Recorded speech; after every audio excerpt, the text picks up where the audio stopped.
జమిలీ ఎన్నికలపై కాంగ్రెస్ పార్టీకి నమ్మకం లేదన్నారు Karnataka deputy CM DK Shivakumar. One nation one election ఆచరణలో సాధ్యం కాదని తేల్చి చెప్పారు. కేంద్రంలోని బీజేపీ సర్కార్ ప్రాంతీయ పార్టీలను బలహీనపరచాలని చూస్తుందన్నారు. సమాఖ్య నిర్మాణంలో జాతీయ పార్టీలు మాత్రమే మనుగడ సాధించాలన్న ఆలోచనను కాంగ్రెస్ పార్టీ పూర్తిగా వ్యతిరేకిస్తుందన్నారు DK Shivakumar.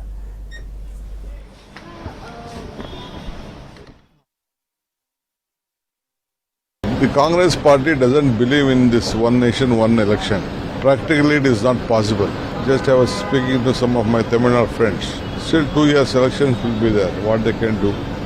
Some will have 3 elections in the mid-time. So it is very difficult. They want to ease out all the state parties. They only feel that only national parties should survive. In democracy, in the federal structure, you can't do that. So they are taking a big risk. But the Congress party completely opposes that. Already Mr. Mallikarjun Kharge has